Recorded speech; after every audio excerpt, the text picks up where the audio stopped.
ಎಲುಬಿನ ಕ್ಯಾನ್ಸರ್ನ ಮುಂಚಿತ ಲಕ್ಷಣಗಳು ಯಾವುವು? ಹಾಯ್ ಎಲ್ಲರಿಗೆ, ನಾವು ಎಲುಬಿನ ಕ್ಯಾನ್ಸರ್ನ ಮುನ್ಸೂಚನೆಗಳ ಬಗ್ಗೆ ಮಾತಾಡೋಣ. ಎಲುಬಿನಲ್ಲಿ ಅವಿರತ ನೋವು, ವಿಶೇಷವಾಗಿ ರಾತ್ರಿಗಳಲ್ಲಿ, ಇದು ಒಂದು ಮುಖ್ಯ ಚಿಹ್ನೆ.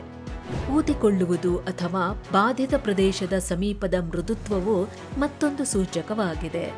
ಚಲನೆಯಲ್ಲಿ ತೊಡಕು ಹಾಗೂ ವಿವರಿಸಲಾಗದ ಕುಂಟು ಸಹ ಲಕ್ಷಣಗಳಾಗಿರಬಹುದು. ಲಘು ಆಘಾತಗಳೊಂದಿಗೆ ಪದೇ ಪದೇ ಮೂಳೆ ಮುರಿಯುವುದು ಸಹ ಎಲುಬಿನ ಕ್ಯಾನ್ಸರ್ನ ಸೂಚನೆಯಾಗಿರಬಹುದು. ಈ ಸೂಚನೆಗಳನ್ನು ನೀವು ಗಮನಿಸಿದಲ್ಲಿ ತ್ವರಿತವಾಗಿ ವೈದ್ಯರನ್ನು ಕಾಣಿ.